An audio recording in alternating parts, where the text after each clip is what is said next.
Hello, everyone. Thank you for joining us today. As we wait for people to shuffle in, we'll give it about a minute or two, and we will begin around 11:46, 11:47. Thank you, and enjoy.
Hello, everyone.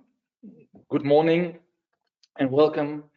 Thank you for joining us for today's webinar on Brexit, from business trip to change of the TUPE legislation. What may we expect?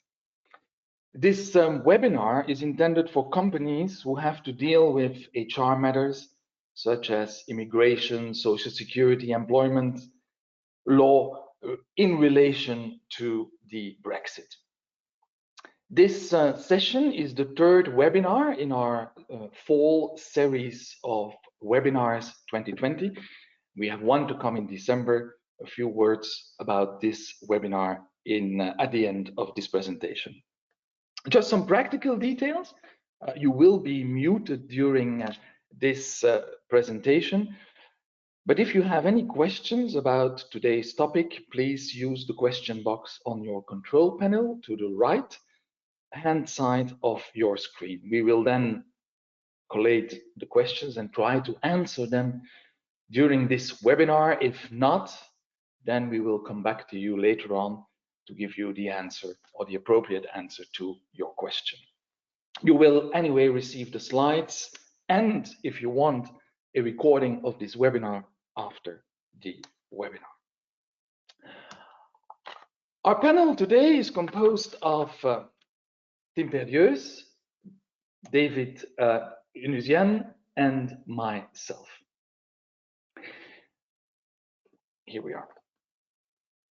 Ladies and gentlemen, the countdown and the final countdown has really started in respect of Brexit. And to paraphrase one of the slogans which won the election on the Brexit, get Brexit done, well, Brexit is going to get done. And now we are really in the last few weeks of this saga, if you may call it this way. But anyway, we are in the last period, transition period, which will end on the 31st of December 2020, unless an extension is still given, which is possible according to the treaty, withdrawal treaty, but very unlikely. Today, we will focus on the international mobility of workers. International mobility of workers, which includes the aspects of immigration, social security, and employment law, all linked to each other. And in fact, as we live in unprecedented times, I wanted to share with you a few conclusions of a very recent survey in respect of international mobility, conducted by the very prestigious Veric Business School, held in October. It indicates a few trends, and I'm going to illuminate only a few of these trends. And one of these trends is that we are going, or were already going, it was a trend since the last decade, from long-term assignments to more shorter-term assignments. You see in this graph that between 2008 to 2007, 37% of short-term assignments in 2008 went to 55% of short-term assignments including commuting. That trend was already there, but according to that survey of the Veric School of Business, this trend is going to even go deeper. In that sense that because of the COVID, well, the short-term assignments will be enhanced. The scenario of short-term sending out of staff, commuting, and even a new scenario being launched by the survey, the blended assignments. Because of ecological reasons, because of cost reasons, anxiety reasons, companies will tend to organize themselves in a more virtual way, eventually accompanied by a visit to the place where the work is being performed or where the work is being executed, and that on the basis of a business trip.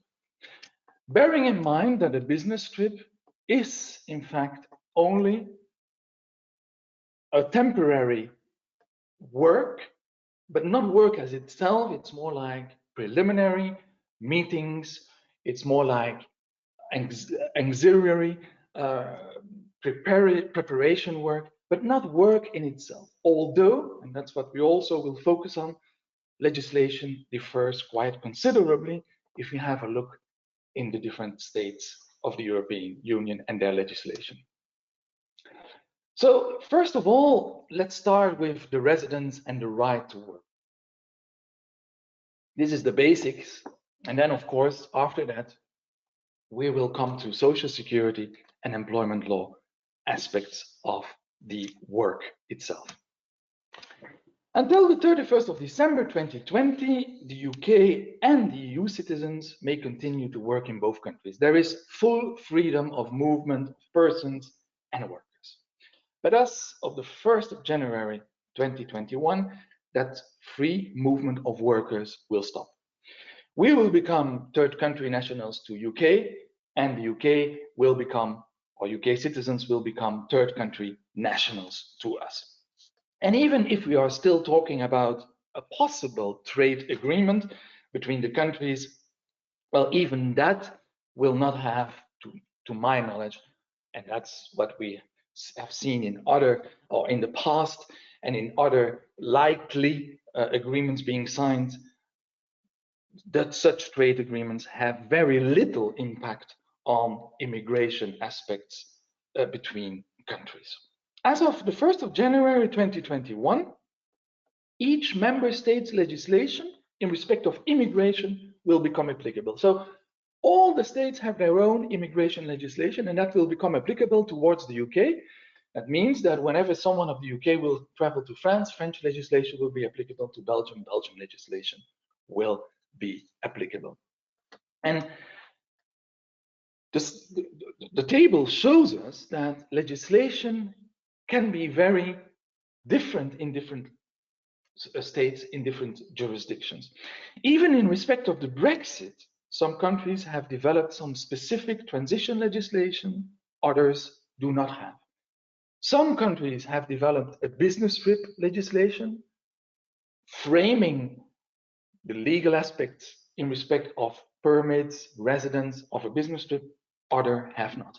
And then we have Ireland, which has a specific status towards the United Kingdom, based on a specific treaty they have signed between them. We will, of course, in this presentation, focus only on the relations between Belgium and the UK. First of all, what we have to distinguish is the period, the situations at present. So that means when we have the freedom of movement, and even situations which are presently created, which will have an influence after the 1st of January 21, and then of course, new situations as from the 1st of January 2021. For UK citizens who obtained a legal residence before the 1st of January 2021, well, they may continue to work and to reside on the Belgian territory, but they will have to register as soon as possible and advisable before the 31st of December 2020 to their municipal authorities. Based on Article 50, the withdrawal article by Great Britain, well, on basis of that article, an M card will be delivered. This is a specific card which will only focus on the UK residents and UK citizens who have residence before the 1st of January 2021. And that card will be valid either for 5 years or for 10 years. If those UK citizens have already unlimited stay today, they will get a card for 10 years. If they don't, they will get a card of 5 years, for 5 years. And for those who have a card for 5 years, will still be able to accumulate periods to get the unlimited stay in Belgium. Now, the framework and the administrative framework still has to be developed, but I was informed yesterday that there was a meeting at a high level where the federal and the regional authorities are still working on legislation to just implement that situation of getting the M card from an administrative perspective. Frontier workers, they work in one country in Belgium, reside in another country, they have their main residence in the UK, they have their second residence in Belgium, while also those frontier workers will have a specific status. They will have to apply for an Annex 15, excuse me, Annex 15 before the 1st of January 2021, which will then be exchanged into an N card later on in 2021. There again, the situation and the framework in respect of administration will have to be developed. So as such, someone who is traveling with the Eurostar from London to Brussels, once a week returns, or once a day even returns to the UK, will be able to do so and to continue to do so with this Annex 15, later on the N card. The UK is also developing a frontier status, although not yet finalized as the moment as we speak. And then we have the situations commencing on the 1st of January 2021. That are UK citizens who have no past in Belgium. They will come after the 1st of January 21 to Belgium. Well, at that moment, they will have to need a work permit and a residence permit. So they will have, or they will need, the authorization to be able to work and to reside on the Belgian territory, just as every third country national, a US citizen, an Indian citizen coming from India, or a US citizen coming from the US.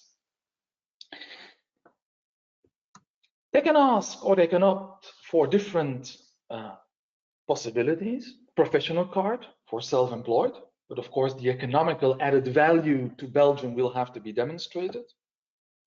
And mind you, the process will take quite some time, it can take up to 6 months to apply for a professional card.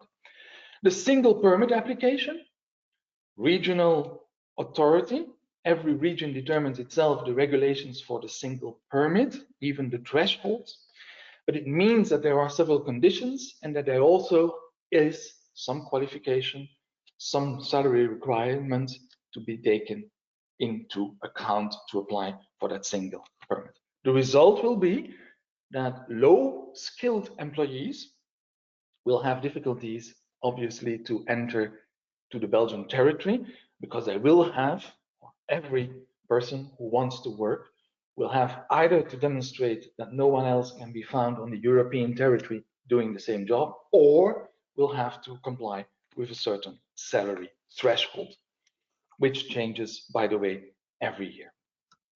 And if we are talking about short-term periods of work on the Belgian territory, we can look for a work permit B, that is for less than 3 months on the Belgian territory, because of the visa waiver program the UK and the EU put into place.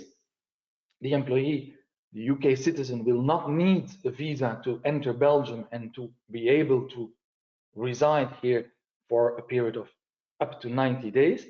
But if that person wants to work, that UK citizen wants to work, he will need a work permit. And one of the options might be a work permit B. I also mentioned the business trip. As I said, it's not really working. And in fact, it's quite limited whenever you come from the UK to Belgium, in that sense that the Belgian legislation in respect of business trip, or the definition in the Limosa legislation, is quite limited. It's really activities such as a preparation, eventually repair and maintenance. It's meetings in a closed circle, but quite limited, as work in itself, so occupational work, may not be performed in the frame of a business trip. So when we are talking about a blended assignment, it will be the combination of, on the one hand, virtual work, for instance, in the UK, and then some meetings in a closed circle where some items are being discussed, but no real work is being performed on the Belgian territory, might fall within the scope of the business trip. The ICT permit, very briefly, the intra-company transfer, the UK company sends someone out to France, and that person will need to work for a certain amount of time, limited in time, on the Belgian territory, might apply with the Belgian authorities for an ICT permit. The ICT permit, today applicable for an assignment of 90 days, for more than 90 days, we still need a royal decree to arrange for the residence of that person on the Belgian territory. So a few possibilities indeed being put forward to be able to work for UK citizens on the Belgian territory. Let's have a look over the channel. And there also some specific legislation has been put in place. 31st of December, the end of the free movement. 1st of January 2021, also there a specific legislation put in place in respect of work permits, work permit obtention has been enacted. We will discuss that in a few seconds. And for people, as for instance in Belgium, which I just explained a few moments ago, for people who have already acquired some rights, some entitlements on the territory in the UK before the 31st of December 2020, well, some specific regulations will also apply. What is the situation before, or a present situation before the 1st of January 2021? Well, the UK has been implementing a pre-settlement scheme and a settlement scheme. The pre-settlement scheme means that someone who is already residing in the UK, that person can apply for a residence going after the 1st, or being valid after the 1st of January 2021. Before the 31st of December, that person must at least have been 1 day in the UK in the last 6 months. That permit will be 6 months before the 31st of December 2020. The permit will be valid for 5 years, and eventually the person can also qualify for settlement status while being in a pre-settlement scheme. But in that respect, it needs, or the person will need to be 6 months at least every year for a total period of 5 years in the United Kingdom. And then people can apply for the settlement status. That settlement status, if you can demonstrate as a Belgian citizen, for instance, to be resident for 5 years in the UK before the 1st of January 2021, you can apply for the settlement status.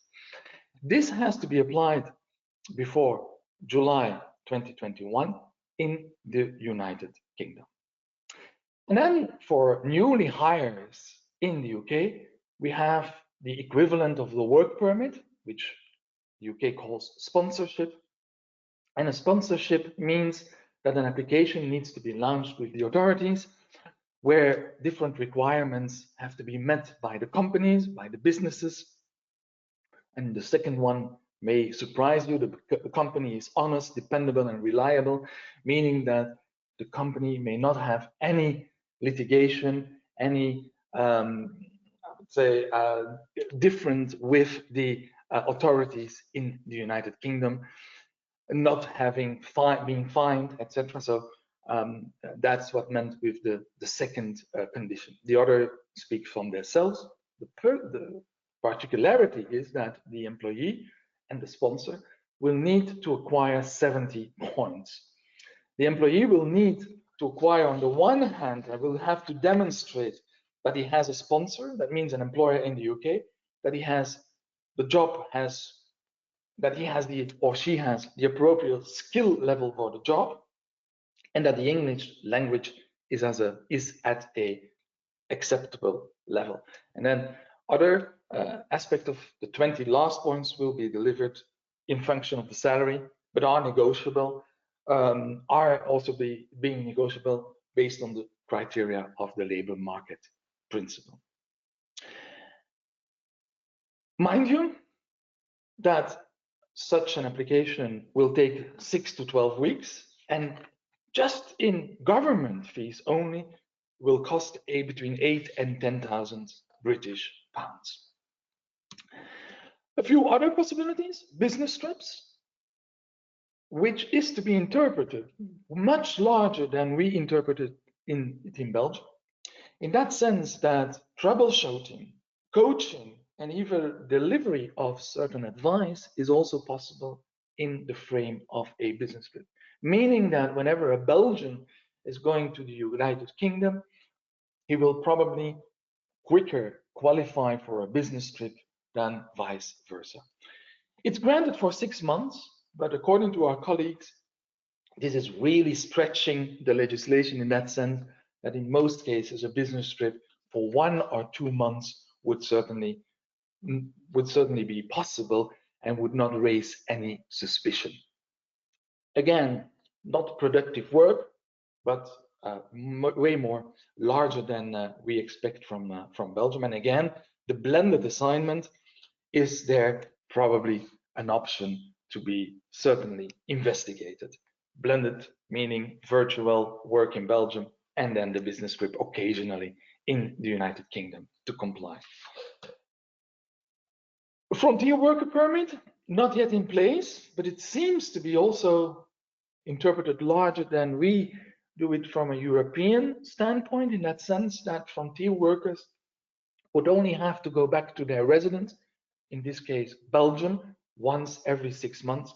There where we were talking about a frontier worker once a week, once a day, from a or in an EU environment. To finish my intervention, some tips. Both countries, Belgium and the UK, still allowed to register before the 31st of January for the to be a resident. Be in time with the applications because it takes all some time, and anticipate eventually any recruitment because the costs and the length of processing in the UK might put you before surprises. As I said in the beginning, there is an interaction with Social Security and employment law, and without any moment, I give the floor to Tim Perdieus, who's going to talk us about Social Security. Thank you, Stefan.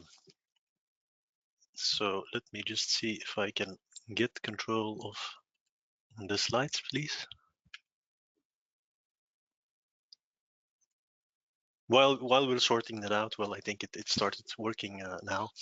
Let me already kick off with starting maybe on the concept of this presentation, which is, of course, the Social Security coordination after Brexit. As I hope you all know, there is no such thing as an EU social security scheme.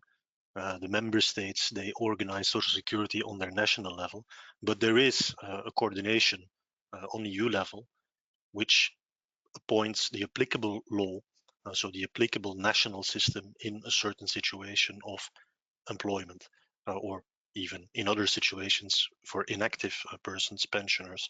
The regulations in a cross-border situation in the EU determine which country's law applies. And currently, based on the EU regulations, that is always the legislation of one member state. That's the principle. That can be the work state if a person is only working in one state. But you, of course, also have the rules on posting, where you can, according to the regulation, send someone 2 years to another country, but in practice it's always accepted that this is for 5 years, even extended to 6 years, while remaining under the legislation of the home state and not entering under the social security scheme of the host state. Another situation is, of course, simultaneous employment, where you have very different possibilities, where a person is working in more than one member state at the same time. An example that you could give is a person who is residing in Belgium, who is working in the United Kingdom. Say that he's working 25% in Belgium where he is living, then he will remain subject to Belgian social security, even if that other, at least 25% of course, even if the other part of his working time he is working in the UK. That's one of the rules, but there are many. Now, the concept of this presentation is, of course, what will happen after this current period, and the slides do not seem to be moving. But let me just maybe already continue. Currently, the regulations continue to apply until the end of this year, based on the withdrawal agreement and the transition period, which ends, of course, at the end of this year. If you have employees in a multi-state or in a posting situation, you have applied for A1 documents and UK is involved, you will probably notice that those documents are issued until the end of this year, with the validity date until the end of this year, because a lot remains, of course, and remains still unclear on the situation after that date. Regarding these A1 documents, it's an obligation in such a situation where the EU regulations apply under EU law to apply for one. The document confirms which state's law applies and serves towards inspection services in the other state, the non-competent state, as a proof of the fact that you are indeed duly submit to Social Security. So it's an obligation, but it's also very useful. And it's also very useful in the context of Brexit, in the context of the transition rules, to prove that you were already in a situation on the end date of the transition period, which we will come to soon, is very, very important. I seem to not have any access to the slides. No. Yes, can you continue, Stefan?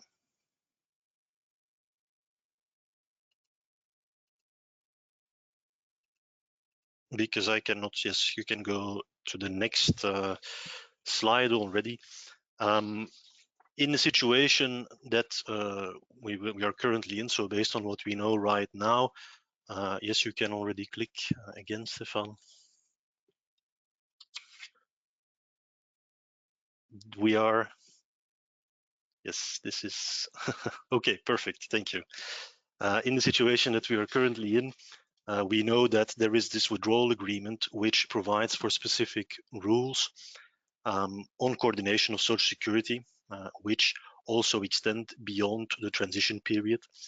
These are, as I said, coordination rules, so they will determine for the situation after the 31st of this year, 31st of December of this year, whether the person can remain subject to the EU Social Security coordination rules and to what extent, or whether, if those rules can no longer apply, the person will be subject to national legislation of the involved member state and the UK. or international instruments, possibly. We will get to that in a second.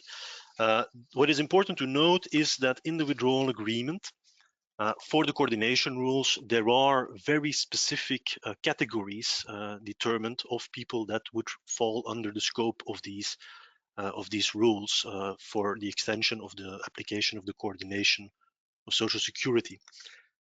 That's very specifically determined. It's linked to either being subject to the UK or the in EU Social Security scheme as respectively a Union citizen or a UK citizen at the end of the transition period, or based on residence at the end of the transition period. And then there is also a catch-all, which is, I think, the most important one for people that are in a certain employment or self-employment situation that continues.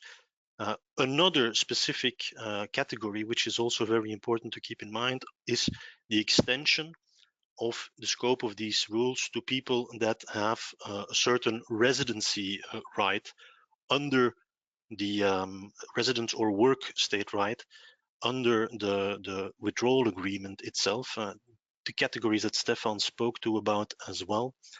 As long as that residence or that work right, as long as that continues based on the rules of the withdrawal agreement. So that extends that even beyond these situations. And if I will see, yes, I think I do have control now. Well, yes, the category that I most wanted to speak to you today, because I think it's the most relevant for employers, is the category under Article 30.E of the withdrawal agreement, which basically relates to persons that are in a continuous situation of work, either as a self-employed worker or as an employee, for who currently, before the 31st of December of this year, the applicable Social Security legislation is determined based on the EU coordination rules. So the EU regulations apply to that situation, to the extent that that situation that they are in continues in an uninterrupted manner after the 31st of December of this year. Those types of people, those people that are in such situations, so currently falling under the scope of the EU coordination rules, that are in this cross-border situation, which continues uninterruptedly, they will remain under the scope of the EU coordination rules for as long as this situation continues uninterruptedly. How long? There is no limit. As long as the situation continues, they will remain under the scope of the EU regulation, so nothing will change in terms of determining the applicable Social Security law for the full extent, so contributions but also benefits, to the extent that they remain in that uninterrupted situation. Now, about that notion uninterrupted situation, there is a lot of discussion that is possible. It's very broad. In the Belgian Social Security authorities have also informed us already that they will be interpreting this very broad. It is any situation that continues, which has this cross-border EU-UK link that is maintained. So it's possible that you have someone who is currently a self-employed person in the UK who has posted herself to Belgium, who is working there under the UK Social Security scheme because she has posted herself to Belgium. EU regulations apply. She continues the situation, and then suddenly, somewhere in the course of next year, so after the 1st of January 2021, she suddenly becomes employed in the European Union, in Belgium or in France. She becomes employed, so the situation changes. She stops her self-employed activity. This situation remains covered by, is still considered as an uninterrupted situation and remains covered by the EU Social Security coordination for as long as you have this international element. Important, of course, that the Social Security remains determined by the EU regulation. The Belgian Social Security authorities have already indicated that they would make certain reservations regarding this uninterrupted situation with regard to situations of unemployment. So people that would be becoming unemployed for a certain limited period of time, they say that this is possibly no longer a continued situation, so not an uninterrupted situation. But it's important to note that different member states may be interpreting this notion differently. The Swiss authorities would be doing the same as Belgium, apparently, but it's not certain for the UK that they would, in fact, be adopting the same interpretation. So this is very important to definitely follow up on this, because it could give rise to discussions. In terms of situations that do not fall under the withdrawal agreement, so the people that are not in the categories for which an extension of the EU Social Security coordination rules is possible, that would be people that are in a new situation, entirely new, so someone who has always been working in Belgium and is now suddenly also starting to work in the UK after the 1st of January of next year. Or for people where there is this interruption and that EU-UK link is not maintained uninterruptedly. For those people, we would be moving to national legislation, so either the national legislation of the member state or that of the UK, and that will apply to each of the situations. You have a risk, an inherent risk there, because those legislations are not necessarily aligned with one another. So there is a risk that the person would be subject twice to Social Security for the same performance, for the same salary and work that he or she has been doing, or no submission, that someone is not falling under any type of Social Security scheme, not in the UK and not in the EU member state concerned, where there would be no coverage. There are, of course, in each member state solutions to this situation as well in some scenarios. If you meet conditions to subject to an alternative scheme, but the risk exists. What is maybe also useful to mention in that context is that there was a bilateral treaty of 57 between Belgium and the United Kingdom on Social Security. This treaty no longer applied because the EU coordination rules exist and they take precedence over it, but the treaty was never formally ended. So once you fall in a situation where the EU coordination rules no longer apply, a situation that is not covered by the withdrawal agreement, you could argue that the rules of the treaty would again apply. We have contacted the International Service of the Social Security, Belgian Social Security, on this, and they agree that indeed the treaty is currently not ended, so it's never has been formally terminated.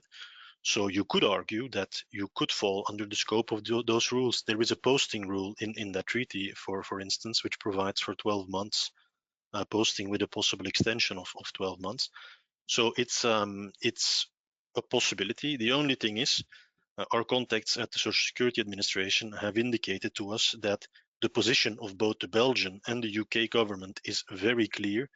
That is, that there is no intention at all to continue to apply this treaty. So even if you have this treaty, if the administrations, the authorities, will not apply it, it's only a theoretical possibility, and they expect, Social Security Administration at least expects, that if it would be invoked, then there would be steps taken to end this. But this is all, of course, to terminate the treaty, which is perfectly possible. Either party can give notice to terminate the treaty. It's, of course, a hypothetical situation because today it's not ended, and it all remains to be seen what would be the outcome of a possible current negotiations with the EU and between the EU and the United Kingdom, to see if there still comes any deal, or between member states and the United Kingdom, Belgium and the United Kingdom, to see if there a new type of treaty could be entered into. That's, of course, something that there is currently no information yet known to us, and not even to the Social Security authorities themselves. But that's, I would say, it's something to keep a lookout for. But currently the treaty exists, but they say it's only theoretical. So if there is a situation, we could still try and see what their position would be. But it's likely that they will not apply it and that the treaty would then be terminated. In terms of current situations, looking to the national laws, you have possible situations. You can have a posting from Belgium to the United Kingdom. In Belgium, if you are posted working in Belgium, posted to the United Kingdom or to another third country, you will remain subject 6 months to Belgian Social Security, and you can remain subject an additional 6 months, so 12 months you can remain covered. In the United Kingdom, there is a rule that you could be exempt for 52 weeks, so that would correspond, both systems providing for 1 year. The only thing is, it's not 100% certain yet that this rule would also apply after the 31st of December of this year for the former EU, well, for the EU nationals, EU citizens that would be coming to the UK. It's expected that this will apply, but this still remains to be confirmed. But otherwise, there would be a potential risk of double submission during those first initial 6 months of posting to the UK. But the authorities have assured us that this is not the intention, and that normally a decision would be taken that this would indeed also apply in those situations, so that you have a nice correspondence, I would say, there, with no risk of no submission and no risk of double submission in that limited framework.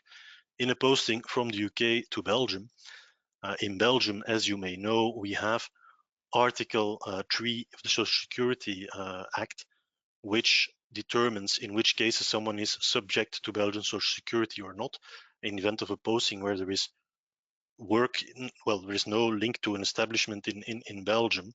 The person is indefinitely exempt from Belgian Social Security, so can be posted from the UK to Belgium and never be subject here to Belgian Social Security, as long as the posting conditions remain complied with, and as the person does not fall under the scope of the Social Security legislation in Belgium. There is no time limit. In the United Kingdom, however, there is a time limit of 52 weeks of extended coverage outside of the United Kingdom. So there is actually a risk that the person would not be submitted to any Social Security scheme. In terms of simultaneous employment, if you have a situation where there is a person working in more than one member state at the same time, you have no standard solution. So there is no standard rule for these situations, and it will depend on the factual circumstances. So it's very important that you analyze the situations well in advance. Under the current rules, there is no specific standard solution. It will also depend if other states and other member states are involved. The general principle is, of course, the work state principle, that a person is submitted in the state where he or she is performing the work. A very short outro on the Social Security benefits side, so healthcare, unemployment, pensions, also family benefits. For previous periods of insurance or residence in other countries, so you can again make the distinction between two categories. Either you have the people that are subject under Article 30 of the withdrawal agreement with those pre-existing uninterrupted situations. For those people, the EU regulations continue to apply, including aggregation of periods of insurance, work, or residence.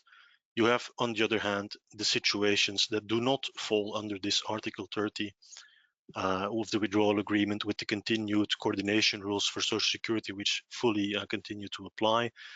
But if you have people which are either EU citizens or UK citizens that have in the past, so before the 1st of January 2021, been subject to, respectively, as an EU citizen to the UK legislation or as a UK citizen to the EU legislation, the rules on aggregation of periods, so the counting of periods, compiling, taking into account of periods of insurance, work, or residence in another state, continue to be taken into account. in those situations. As an example, in event of medical care, for example, if you fall under the continued rules, so Article 30 of the withdrawal agreement, of course, this continues. Otherwise, if you do not fall under those rules, you can have planned healthcare, provided that this is in the UK or in, well, the EU, depending on in which situation you are, of course. You can have planned healthcare until, if this was planned before the 1st of January of next year. And otherwise, if you are in need of urgent healthcare, you can have that for a temporary stay that commenced before the end of this year, but that is continuing after the end of this year for as long as this continues. There are specific rules for frontier workers under the EU regulations. Frontier workers which are under the EU regulation for social security coordination, persons that are at least daily or once a week going back to their residence state while working in another state. The notion is a bit different under the withdrawal agreement for frontier workers, so those for the residence rules are a bit different. Those persons, the frontier workers, can benefit from social, healthcare both in their work state and in their home state, provided that they are in a pre-existing situation that will continue. So they will remain in that situation and will continue to benefit from those from that continued coverage. Another example could be pensions. For example, the statutory pensions. The same applies for a person that is covered by Article 30, so by the continued application of the EU coordination rules, will remain, of course, fully entitled based on those rules to aggregation of periods. Otherwise, for a first situation, so person that is not under those rules, that is first after the 1st of January 2021, working in the UK, and there it will depend on whether there is anything specifically provided in the exit agreement, because there is no specific rule in the withdrawal agreement. People that have a past submission to the EU Social Security scheme as a UK citizen or to the UK Social Security scheme as an EU citizen, they do benefit from aggregation of periods, both for previous and for continued, if this is in that situation. And then I pass the word on to David, maybe after a few tips. The tips basically are just to make sure that you can prove that the situation started before the end of this year. If you are in such situation, apply for an A1 certificate now. It's the best tip. Otherwise, you'll have to prove it by other means. For new situations and the uninterrupted ones or possible changes, just keep in mind what's happening with your employees. Track their any changes that happen to their international employment situation. Follow up on the facts and timely involve the competent authorities if you need their position on any changes that would occur. Thank you. Thank you, Tim. And hello, everyone. Thank you for those staying to listen this very exciting topic, that is the impact of the Brexit on the employment law as from 1st January 2021. I will start with the situation within the UK. So the fate of the current EU laws and that are very protective to the employment law is really the biggest question here at stake. What will happen with those laws after the Brexit, meaning after the transition period? Well, a new body of retained EU law should be adopted under UK law that will preserve the effect of all these legislations. We are talking here about protection of transfer of undertaking, safety at work, working time, etc. But it's very important to notice that these legislations will become UK national ones, which means that the UK will be able to unilaterally modify these legislations, which of course a member state inside of the European Union cannot do. Also, an eye should be kept on the EU directives that are not directly applicable and needs a national law to transpose it. Well, those with the transposition deadline after the 31 December will not be applicable in the UK because they will not have to transpose it into national law. It applies to whistleblowing directive, or the directive for work-life balance to reach gender equality on the labor market. That those will not be applicable in the UK. However, the recent coronavirus directive should still be transposed under UK law. We'll see what will happen. About the fate of the new EU laws, it's simple. They will simply not apply. They will not apply. So what will change concretely in the UK employment law? Well, we have no idea for the moment, to be honest, but we will try to see what could happen and what is expected. Well, changes that be less protective to the workers are to be expected to make the UK labor market more competitive on the international market. This can be achieved by two means that are expected. Either we'll get new laws lessening the protection of workers, or the overruling of current EU Court Justice case law by British courts directly, which of course is not possible for a member state for the moment neither.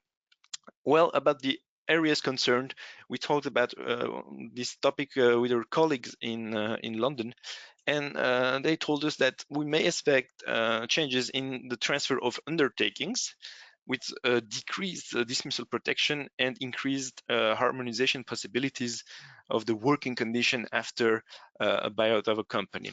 The working time limit may also increase, and the interim workers protection may decrease. So now we saw the situation within the UK. What can we say about the cross mobility impact of the Brexit? Well, first of all, let's start with a very quick reminder of the principles that are used to determine the law applicable to employment contract. So if the parties have made no choice of the of the law applicable to the employment contract, the country of the habitual performance of the country will be applicable if there is such a reality of a worker performing mainly his tasks from one country. A temporary mission abroad has no impact on this. Failing this, meaning if there is a simultaneous employment in numerous countries and no country where there is a habitual performance, then the country where the employee has been hired, the law of this country will be applicable to the contract. However, if the contract is closely connected to another country, let's say you have simultaneous employment in Belgium, UK, France, and Germany, but you receive all your instructions are affiliated to all your instructions from Belgium are affiliated to Social Security in Belgium, you live in Belgium, etc. The Belgian law may apply. If the parties made a choice, however, we are first going to look at the rules that we talked about. So we are going to pretend that there is no choice and see which law would be applicable.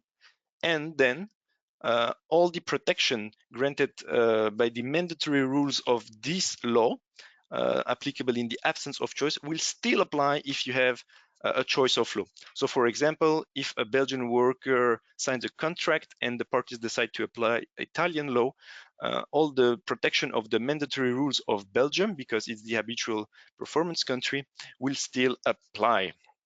So as from 1 January 2021, as we said, these rules are going to be retained in the UK law for the time being, but of course changes are to be expected in the future. Some concrete examples right now. For a permanent employee in Belgium, as from the beginning of next year, there's no changes. It's a European country, so Rome 1 regulation still applies, and then the Belgian law will continue to apply to this contract.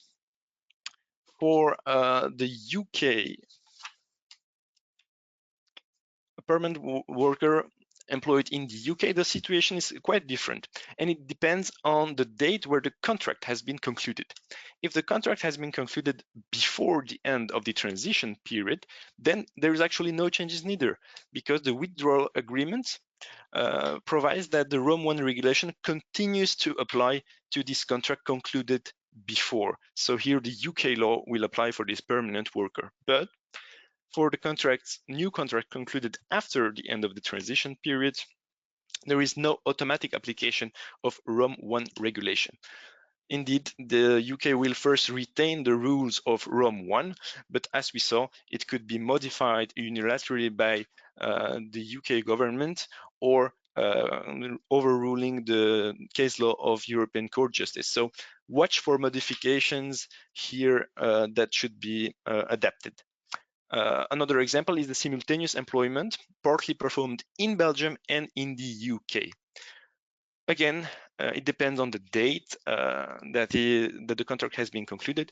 Before the end of this year, there is again no changes. ROM 1 will apply. So if you spend most of your time in Belgium and sometimes work in the UK, the Belgian law will be designated because you spend the majority of your time in Belgium. And for example, for home working, the Belgian regulation for apply for the whole contract with the CBA number 85. After the beginning of the next year, if the contracts are concluded starting from next year, again, no automatic application of ROM 1.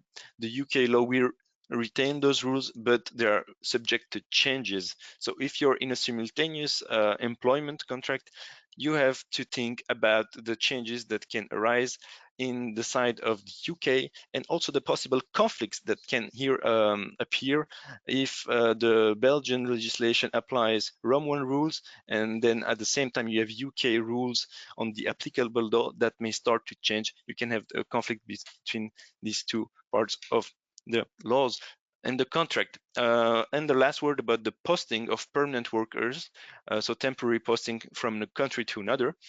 If a UK workers come to Belgium, again, there is no change. The ROM 1 will continue to apply, and also the posting directive. So the UK law will apply because it is the country of the sending, it is the law of the sending country that applies, but with respect of the Belgian general regime, meaning the minimum pay, working time, holidays, gender equality and safety. If these rules, Belgian rules are more protective than the UK ones, which could be more the case in the future as we are expected to see a decrease in social rights of the workers in the UK. And I will finish with this last slide, the posting of permanent workers from Belgium to the UK.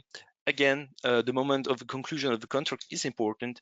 Before the transition period, there is an application of the ROM 1 regulations, and in principle there will be no changes, but the UK judge, if in case of litigation, could apply its own British overriding mandatory rules. So when we say there is no changes, it's under the assumption that there is no application of these overriding mandatory rules. However, we know that some changes are possible in the future in the UK law, and if the judges decide to apply these rules as being overriding and mandatory rules in its own country, we could also see conflicts.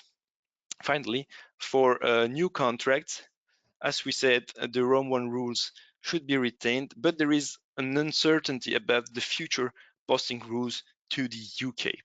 We should then consider to adapt the posting addendum when it is concluded with the worker. So in essence, most European protective rules will normally be kept in place in the short term, but they're lowering to the level of English national laws, and the liberalism behind Brexit exposes this protection to the risk of change.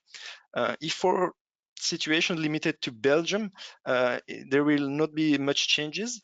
The mismatch might arise in the long or medium term in more international situations. Although the agenda of these possible changes is not yet known, we recommend that employers already anticipate these situations and that the contracts and amendments that are already signed as of today. Thank you very much.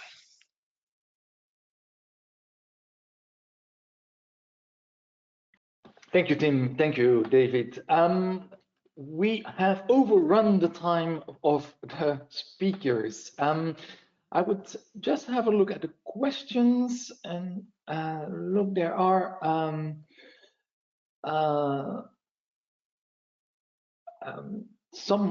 There's one question that a 1 week, in fact, training will not need a special permit. Well, I would say if it is in the relation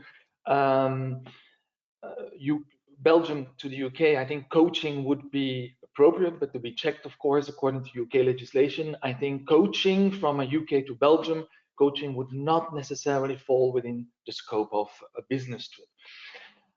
We'll leave it here. Just conclusion is, well, make your homework, I would say, in that sense that you still can anticipate either in respect of residence, in respect of social security, and employment law to be able to structure the international mobility according to the rules which will apply as from the 1st of January 2021. And for those who have acquired some rights already before that time, well, just use those rights and put them into practice by registering eventually to the commune or by making the necessary application on A1 as such. Thank you very much for following us in this webinar. I invite you by this also for attending the next one, and I promise you we will keep the time exactly and appropriately. Next time we will talk about the latest developments and the future of the COVID measures on the 10th of December. Thank you very much. Have a nice afternoon. Stay safe.